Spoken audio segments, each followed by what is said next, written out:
flew overnight with that recorder, immediately went to the NTSB headquarters where we have a recorder's laboratory, and extracted the data from both the FDR and the CVR.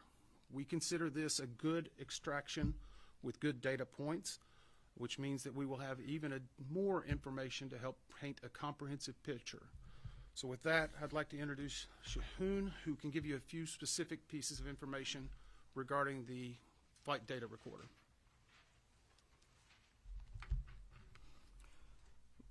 Both recorders were recovered and disassembled at the NTSB Recorders Lab in Washington, D.C.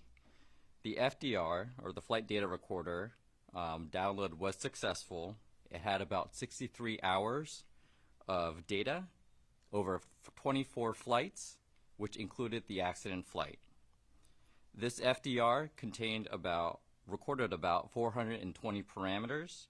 Those parameters included altitude, airspeed, engine information, as well as system statuses for the onboard systems installed. The NTSB will form an FDR group at Washington, D.C. at our headquarters in the coming day. The CVR, or the cockpit voice recorder, was also successfully downloaded. That contained about 2 hours of audio, which included the accident flight. The CVR group will convene at the NTSB in the coming day to do a transcription of the recorded audio for the accident flight. Thank you. And let me reiterate again, the NTSB does not release the audio of any cockpit voice recording. A transcript ultimately will be made available of the pertinent information regarding the actual flight itself. As Shahoon said, this will take a few days to not only get the information, but to make sure it's validated and verified by the experts and the parties. So we will not be having any information on that for at least another day or two. So with that, we'll try to take a few of your questions. Again, I would ask that you raise your hand, tell me your name and the agency you represent. Joe. This plane was on the ground for over a month in San Antonio. And you represent? The Courier. Sir. This plane was on the ground for over a month in San Antonio. Was it there for repairs? You know, major repairs were done. Was a C check or a D check done? And were the engines removed and pylons removed? So the question for those who may be watching is, we understand that the plane was in San Antonio, Texas for approximately 6 weeks, and what type of maintenance or what type of work was done on that. We are aware that this aircraft was there in San Antonio. We have actually started to pull those records down. We have a specific group that has experts in not only maintenance but repair, job cards, and all of the requirements of that. We're currently downloading that information and going back, and we will actually, as part of the investigative process, we will go back even further from that to get additional pertinent details about certain inspections and checks based on the age of the aircraft, and we will move forward and we will look at every piece of maintenance that was done, even from the San Antonio time all the way to the date of the flight. So those are pertinent and important information. We're aware of it, but it's going to be a laborious process to go through everything, especially whenever you're talking about 6 weeks of being there. We're also pulling CCTV information from the field to be able to understand anything that was being done around the aircraft in the days leading up to it. Yes, ma'am. Valerie Chen with WDRB News. There were reports that the plane was delayed that day as the engine was being worked on. Can you confirm that, and what details do you have? So the question was, there's reports regarding delays in regard to the engine before the flight. We've queried, and UPS has told us at this time there were no maintenance work done on the aircraft in question immediately prior to the flight that would delay it in any way, shape, or form. Obviously, one of our jobs is to make sure we verify anything that we may learn through multiple sources, but nothing to this point has been presented to us to dispute that. So our belief is today that there was not a maintenance issue regarding that aircraft prior to the flight subject. Tom? Mr. Emmett, there was some reporting to suggest that the crew of that plane they were supposed to be on a different plane, and that plane was swapped out for a maintenance issue. In other words, they were on the second plane to take to Honolulu. The previous plane that they had been assigned to may have been swapped out because of its own maintenance issue. Are you aware of that? And also, can you speak to if there is a broader concern about the MD-11, what steps will you take to ensure that that word is spread out and maybe there's a fleet-wide inspection? You know, each time you ask a question, Tom, you ask two.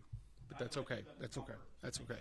Thank The question was in regard to the incident aircraft, and that there's been some reporting or discussion of whether or not it had been swapped out by that crew to take a different plane to on its Honolulu flight. Right now, we've not gotten any specific information on it. The good news is UPS, their flight scheduling and all of their crews are being very cooperative with us, providing everything we need. So we will go back and look at that history, because whenever a crew is assigned, obviously sometimes that's a last-minute change. But with cargo operations, it doesn't happen very quickly if you have to move a lot of cargo and other things. So the good news is, again, we've got CCTV footage. We can be able to identify and validate that very quickly, but it is one part of the pre-flight information that will be part of our report. The second question was in regard to the MD-11s. And I can say this, you know, every aircraft, based on its age, the number of hours and cycles, has to go through a series of checks that have been tested and verified over many years of this plane flying. We are going back and looking to confirm every one of those checks were conducted, and to verify. And sometimes in accidents like this, we may make recommendations for a different check or a different type of work to be done. But the most important thing I can stress to you, we have no problem or concern if we find something that is of life safety or that is urgent, of making an urgent recommendation. To date, we have not found anything that would indicate we need to take that action, but we have no problem making that recommendation immediately when we find information that could help the traveling public and make them safer. Yes, ma'am. Alexis Matthews, WLKY News.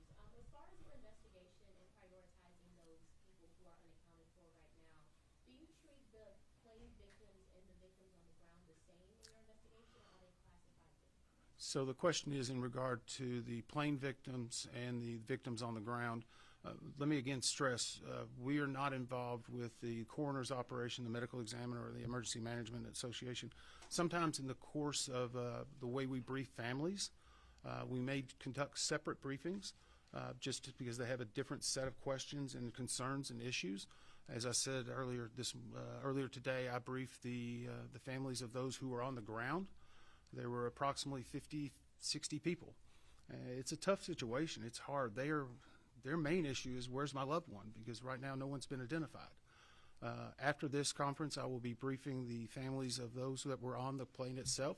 So the only real differentiation for us is how they receive the information, which may be pertinent to what they need, especially in the early days of investigation. Yes, sir. Two more questions, please.